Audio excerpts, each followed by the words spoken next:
The voice of Jasmine. The judge's gavel struck the wood like a gunshot.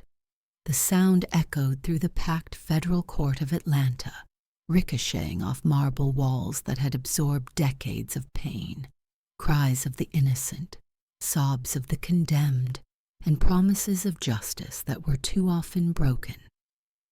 "Order in the court," Judge Raymond Hayes barked. He was a large man, broad-shouldered, his silver-gray hair slicked perfectly backward, every strand disciplined, just like the people he ruled over.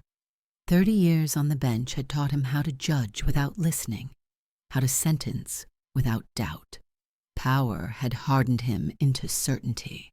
Jasmine Washington stood between two U.S. Marshals, her wrists locked in cold steel. The cuffs had rubbed her skin raw, but her face remained calm, almost disturbingly so. Beside her stood her court-appointed attorney, Keisha Martin, 28 years old, exhausted, dark circles beneath her eyes. Her fingers clutched a worn notebook as if it were the only thing keeping her upright. "Case number 2024-5847, the clerk announced. "The State versus Jasmine Washington. Charges: wire fraud, identity misrepresentation, and aggravated financial deception." A collective murmur swept through the courtroom like a wave. Hundreds of eyes turned toward Jasmine, judging her before a single piece of evidence had been presented. The prosecutor rose. Marcus Wellington moved with theatrical precision. Tall, lean, sharp-featured, dressed in a tailored designer suit that whispered wealth and authority. His voice carried the unmistakable tone of privilege, the kind that commands obedience before it earns respect. "Your Honor," he began, pacing slowly before the jury, "before us stands a young woman who orchestrated one of the most elaborate fraud schemes this court has seen in years." He stopped, turned, locked eyes with Jasmine. For months, Miss Washington posed as a certified professional translator, offering linguistic services to multinational corporations in Houston, Miami, New York, and right here in Atlanta. He let that sink in. She charged thousands of dollars for translations in 9 different languages. Wellington scoffed. And yet, the reality is simple. Miss Washington barely completed high school in a low-income public district. She holds no university degree, no international certifications, no recognized credentials of any kind. Judge Hayes yawned openly, not even bothering to cover his mouth. "Does the defense wish to make a statement before we proceed?" he asked, his eyes still glued to the paperwork in front of him. Keisha Martin cleared her throat.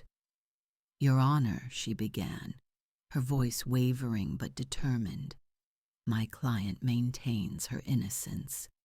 These charges are based on serious misunderstandings." "Are you truly suggesting," Judge Hayes interrupted, finally looking up, "that a 22-year-old woman from a disadvantaged neighborhood with no formal higher education speaks 9 languages at a professional level?" He raised an eyebrow, amusement dancing in his eyes. "The probability of that is practically 0. Frankly, these claims border on fantasy." That was when Jasmine lifted her head. Her eyes met the judge's. There was fire in them. Years of being underestimated, dismissed, reduced. "Permission to speak, Your Honor," she said. Her voice was calm, clear, unshaken. The judge blinked, surprised. "Do you have something relevant to add, Miss Washington?" "I speak 9 languages," Jasmine said, each word precise. "And I can prove it. Right here. Right now." Silence fell like a blade. Judge Hayes leaned back and burst into laughter. The prosecutor joined him.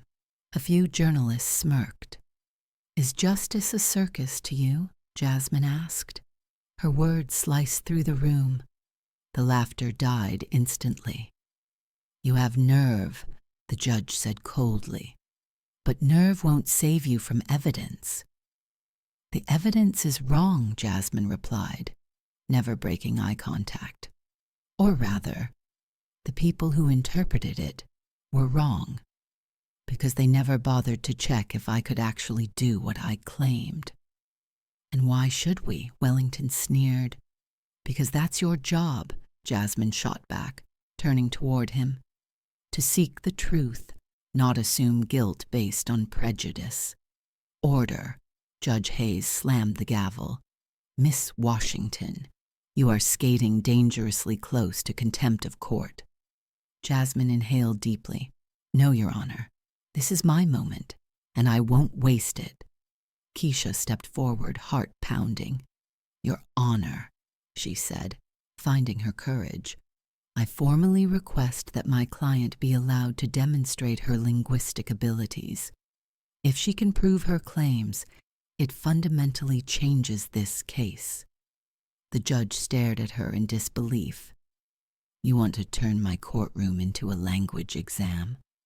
I want my client to have a fair defense, Keisha answered. Isn't that what justice is supposed to mean? Judge Hayes leaned back, his chair creaking under his weight. He studied Jasmine, really studied her. There was something unsettling in her certainty. Very well, he said at last. I'll allow you to embarrass yourself publicly. But when you fail, I will add contempt charges to your list. He turned to the clerk. Contact the University of Georgia. I want 9 professors, 1 for each language she claims to speak. 3 days. Then to Jasmine. I hope you know what you're doing. Jasmine met his gaze. I do. The holding cell smelled of bleach, metal, and old despair. Jasmine lay on the narrow upper bunk, staring at the stained concrete ceiling of the DeKalb County Detention Center. The fluorescent light above flickered every few seconds, buzzing softly, as if even electricity was tired of being there. She hadn't slept. Every time she closed her eyes, she saw the courtroom again, the judge's smirk, the laughter, the way certainty had been weaponized against her. Not evidence, not facts, assumptions. You're the translator. The voice came from below. Jasmine shifted slightly and looked down. The woman on the lower bunk was in her mid-40s, her face lined by a life that had never been gentle. Her hair was pulled back tightly, streaked with gray, but her eyes, sharp, observant, missed nothing. That's what they're calling me, Jasmine replied. The woman smiled faintly. Name's Sharon Mitchell. And don't worry, everyone in here already knows who you are. Jasmine sat up, resting her back against the cold wall. I'm not famous, just inconvenient, Sharon chuckled. Aren't we all? There was a pause. So, Sharon said, folding her arms, you really speak 9 languages?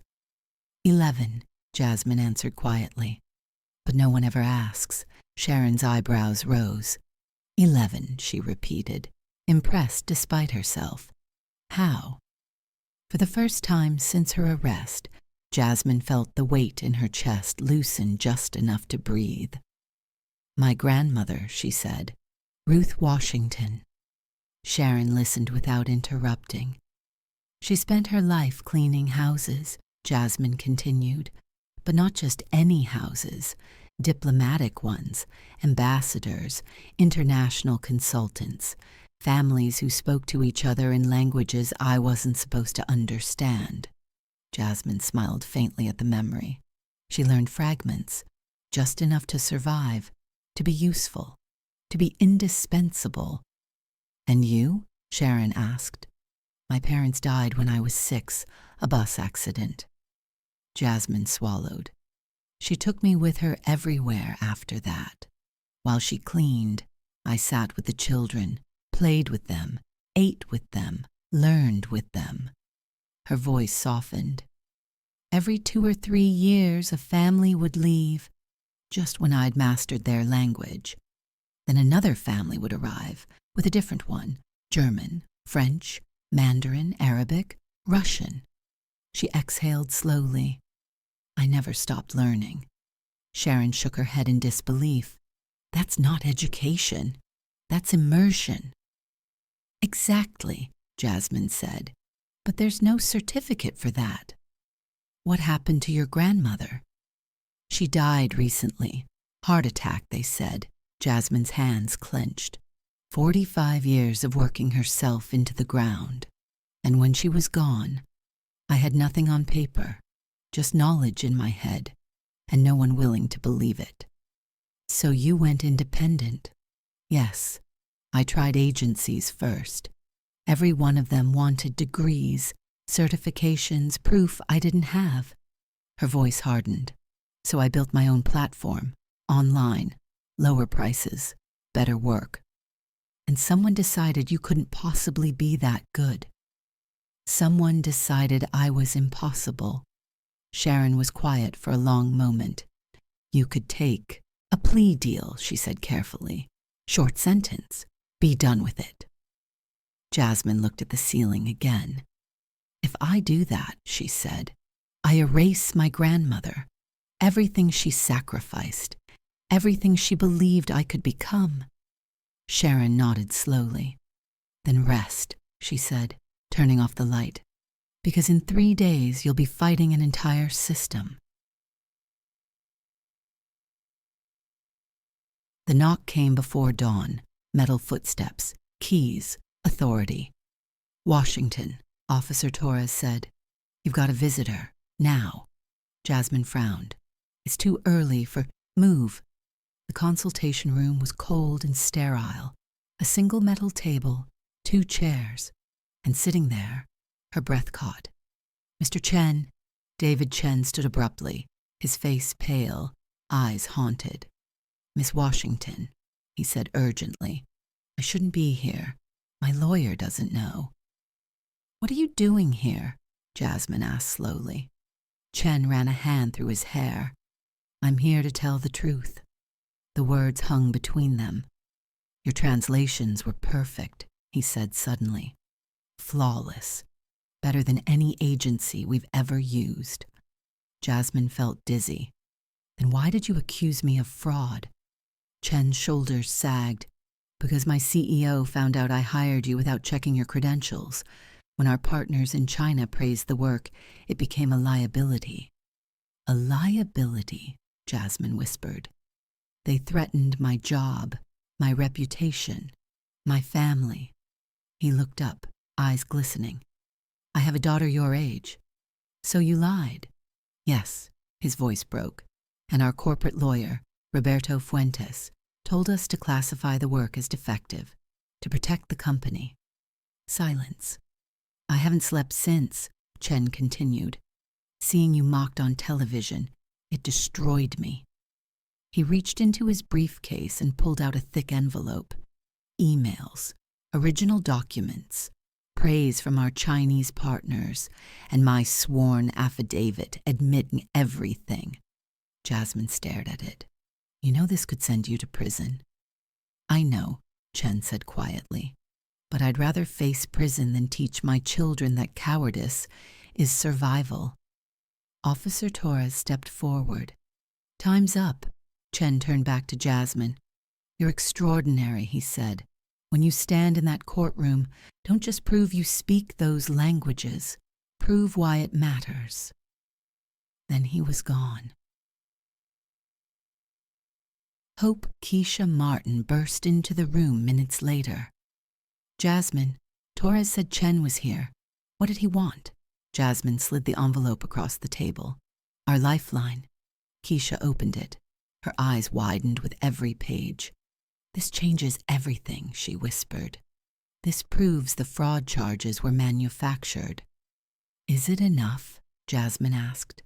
It's a start, Keisha said, but we need more. The other 2 accusers. Keisha pulled out her phone. If one conscience cracked, she said grimly, others might too. Jasmine leaned back in her chair. For the first time since her arrest, she allowed herself a fragile thought. Maybe the system had underestimated the wrong woman. The courtroom was unrecognizable. Every bench was filled. Reporters stood pressed against the walls, cameras ready. Law students lined the back rows, whispering theories, betting quietly on humiliation or miracle. At the front of the room sat 9 professors from the University of Georgia, each holding folders thick with documents. Some looked curious, others looked openly skeptical. Jasmine stood at the defense table, hands free now, but her posture rigid. She felt every gaze, every expectation stacked against her. Judge Raymond Hayes entered. The room rose. As he sat, his eyes met Jasmine's. Just for a second, something unreadable passed between them, uncertainty perhaps. "Let the proceedings begin," he said, striking the gavel, "and let's get this over with." Professor André Dubois stood first, a thin man with silver-framed glasses and the air of someone unaccustomed to being questioned. "Your Honor," he said, "we will begin with French." He handed Jasmine a dense international legal contract. "Please translate and explain," he said coolly. Jasmine took the document. Her eyes moved rapidly, absorbing structure, nuance, intention. Then she began to speak, fluent, elegant, effortless. She didn't merely translate, she interpreted, explaining legal distinctions unique to French jurisprudence, contextualizing phrases that carried historical weight. When she finished, silence filled the room. Dubois blinked. "That pronunciation," he murmured, "native level." "I learned it from the Laurent family," Jasmine replied in flawless French. "The father was an international attorney. I spent years in his office." A ripple moved through the audience. "Next," Dubois said sharply. Mandarin Professor Yuki Tanaka stepped forward, her expression guarded. "This document contains advanced medical terminology," she said, handing Jasmine several pages in Mandarin. Jasmine read silently for 30 seconds. Then she spoke. Her Mandarin flowed with precision, technical, culturally sensitive, accurate. She explained subtle differences in medical phrasing used in mainland China versus Taiwan. Professor Tanaka's jaw tightened. "That level of contextual understanding," she said quietly, "cannot be faked."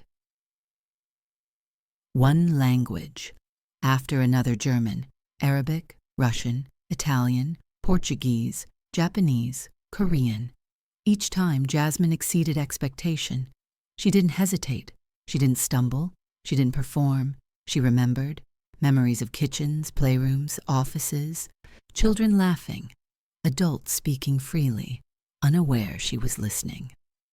Judge Hayes shifted in his seat. Marcus. Wellington's confidence eroded visibly. By the 8th language, the courtroom had stopped breathing. Then came the last. Hebrew. Professor David Kaplan stood personally. "This text," he said, "is an ancient philosophical treatise on ethics and justice." He handed it to Jasmine. She read the first line, then the second. Her expression changed, not confusion, but recognition. "Professor Kaplan," she said slowly, lifting her eyes, "I've translated this before." Kaplan frowned. "Excuse me?" 2 years ago, Jasmine continued, through an online service, anonymous client, Hebrew to modern English. She turned the page. "You later published an academic paper titled New Interpretations of Hebrew Ethical Texts." A murmur exploded through the room. Kaplan's face drained of color. "You used my translation," Jasmine said evenly, "word for word, without attribution." "That's absurd," Kaplan stammered. "Do you have proof?" "Yes," Jasmine replied. "My drafts, my notes, my correspondence, all stored on the laptop currently held by the prosecution." Keisha Martin stood instantly. Your Honor, we request immediate access to the digital evidence. Wellington shot to his feet. This is irrelevant. It is extremely relevant, Judge Hayes cut in. If true, it proves extraordinary competence and academic misconduct. The laptop was brought forward. Files opened, drafts appeared, time-stamped notes, emails, and finally, the published paper, identical. Kaplan sank into his chair. Professor Hassan stood. In 30 years of evaluating linguistic mastery, she said firmly, I have never witnessed anything like this. This is not education. This is lived knowledge. One by one, the professors nodded. Judge Hayes exhaled slowly. Mr. Wellington, he said, voice strained, do you wish to continue? Wellington swallowed. Your Honor, the prosecution withdraws all charges. The courtroom erupted. Judge Hayes slammed the gavel repeatedly. Order. When silence returned, he looked at Jasmine. Miss Washington, he said quietly, this court failed you. He paused. All charges dismissed. You are free to go. The gavel fell. Outside, cameras flashed. Voices shouted questions. But before Jasmine could leave, a woman stepped forward, elegant, controlled, dangerous. Miss Washington, she said. My name is Linda Harrington. Jasmine turned. And I believe your grandmother's death was not an accident. Jasmine froze. The city noise faded as the limousine door closed. Inside, everything was quiet. Leather seats, dim lighting, the faint scent of expensive perfume and polished wood. The world outside the courthouse felt unreal now, distant, as if Jasmine had stepped out of one life and into another she didn't yet understand. Linda. Harrington sat across from her, composed, calculating. A woman who had learned long ago that power was not raised voices or public displays, but timing. You shouldn't trust me, Harrington said calmly, and I won't pretend otherwise. Jasmine's hands were clenched in her lap. Then start by telling me why you mentioned my grandmother, she said. Harrington studied her for a moment, then reached into her briefcase and removed a thin, weathered folder. 20 years ago, she began, I was head of human resources at one of the most prestigious translation agencies in the country. She slid the folder across. Your grandmother, Ruth Washington, applied. Jasmine's chest tightened. She spoke 6 languages fluently, Harrington continued. But she had no degrees, no certifications. We rejected her in under 5 minutes. Jasmine didn't open the folder yet. Why are you telling me this now? Because I made the same mistake the court made with you, Harrington said quietly. And because your grandmother never forgave the system, but she didn't hate it either. She pulled out a yellowed envelope. She wrote me this. Jasmine recognized the handwriting instantly. Her fingers trembled as she unfolded the letter. Dear Ms. Harrington, I understand your decision. The world runs on papers, not ability. But I want you to know something. I will dedicate my life to making sure my granddaughter never has to beg for opportunities she deserves. I will teach her everything I know. And when she succeeds, I hope you will remember that talent does not require permission to exist. True talent frightens those in power. That is why they try to bury it. Sincerely, Ruth Washington. Tears slid down Jasmine's cheeks. Harrington looked away. When I saw your case on the news, she said, I knew exactly who you were. Jasmine folded the letter carefully. You said her death wasn't an accident. Harrington inhaled deeply. It wasn't. The words landed like a gunshot. She was poisoned, Harrington continued, slowly, with a substance that mimics cardiac failure. Jasmine felt the air leave her lungs. She discovered something, Harrington said, while working for a diplomatic family, something people with power couldn't allow to surface. She handed Jasmine a second, thicker envelope. Human trafficking, diplomatic immunity, shell companies, a network spanning multiple countries. Jasmine opened it. Names, dates, financial records. One name leapt off the page. Richard Blackwood, Jasmine whispered. Yes, Harrington said. He's a fixer, and he was the third man who accused you. The pieces snapped together. They weren't trying to punish me, Jasmine said. They were trying to silence me. Harrington nodded. Your grandmother left everything in a safety deposit box in Geneva. She knew she wouldn't live to see justice. Silence filled the car. What do you want from me? Jasmine asked. Nothing, Harrington said. I want to give you a choice I never gave her. The limousine stopped. If you walk away, Harrington said, no one will blame you. Jasmine looked at the envelopes. Then she closed them. I'm not walking away. Geneva, 2 weeks later, the vault doors of the Helvetia International Bank opened with a metallic sigh. Jasmine stood between her attorney, Keisha Martin, FBI agent Samuel Cross, and Dr. Fernando Ruiz, the physician who had treated her grandmother for years. Safety deposit box 421 slid forward. Inside, order, precision, truth, documents, photographs, audio recordings, bank transfers, testimonies from victims Ruth had secretly helped escape, and at the bottom, a photo album. Each page held Jasmine's life, notes written in careful handwriting. The last photo showed Jasmine at 16, holding a translation certificate. The day I knew you were ready.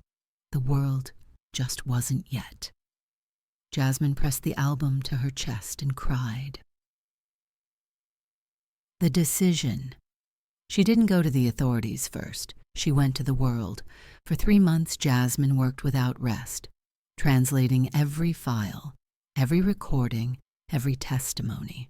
She called the project Voices of Silence. When it launched, simultaneously across global platforms, the response was immediate. Tens of millions watched. Governments panicked. Embassies closed. Arrests followed. Richard Blackwood was caught attempting to flee with false documents. Judge Raymond Hayes resigned within 48 hours. Universities launched investigations. Corporations collapsed under lawsuits. Legacy. A year later, Jasmine stood before the United Nations. Justice, she said, is not granted by institutions. It is demanded by voices that refuse to be quiet. When she later stood at her grandmother's grave, the wind whispered through the trees. We did it, Jasmine said softly. Your voice lives on. The chamber of the United Nations was silent, not the awkward silence of formality, but the heavy, reverent stillness that follows truth when it has nowhere left to hide. Jasmine Washington stood at the podium, the blue and gold emblem of the UN glowing behind her. Delegates from every corner of the world watched her, not as a defendant, not as a spectacle, but as a voice that had forced history to change course. The most dangerous lie we are taught, Jasmine began, her voice steady, is that value comes from validation. She paused, letting the words travel through the hall. My grandmother cleaned floors in rooms where world-altering decisions were made. She spoke languages powerful men assumed she didn't understand, and because they believed she was invisible, she heard everything. Faces tightened. Translators worked furiously in their booths. She didn't have degrees. She didn't have titles. What she had was empathy and courage. Jasmine's hands rested on the podium. This work was never about exposing criminals. It was about restoring dignity, about returning voices to those who were erased. The chamber rose in a standing ovation. The aftermath. Within months, 47 officials across 6 countries were indicted. 3 diplomatic networks were dismantled. Over 300 victims were rescued. Richard Blackwood accepted a plea deal that ensured he would never leave prison. Judge Raymond Hayes faced a judicial ethics investigation. His rulings were reviewed, his legacy erased not by revenge but by truth. Professor David Kaplan was stripped of tenure and academic standing. Marcus Wellington resigned quietly and vanished from public life. David Chen kept his promise. He founded a global scholarship supporting uncredentialed linguistic talent.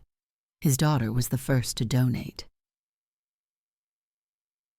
2 years later, Jasmine was 24. Her office overlooked the East River. The plaque on her door read, Director of Global Human Rights Initiatives beneath it.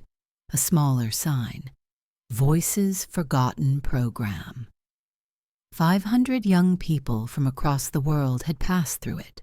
Refugees, orphans, survivors, talents without paper proof. Sharon Mitchell now worked as a prison counselor, helping women rebuild what the system had broken. Keisha Martin was named Public Defender of the Year. Linda Harrington dissolved her company's traditional hiring system and rebuilt it from the ground up. The call. It was nearly midnight when Jasmine's phone rang. "Hello?" she answered. A timid voice responded. "My name is Maria. I'm 17. I'm from Guatemala." Jasmine smiled gently. "I watched your documentary," Maria continued. "I speak 5 languages. Everyone says it's impossible." Jasmine closed her eyes. "It isn't," she said. "It never was." The grave. The cemetery was quiet. Jasmine knelt beside Ruth Washington's headstone, placing fresh flowers at its base. "They're listening now," she whispered. "The world finally learned how dangerous silence can be." A breeze moved through the trees. Jasmine opened the photo album. The last page held a new photograph, her standing at the UN, surrounded by people of every nation. She added a note beneath it. "We did it together." The truth. This was never a story about language.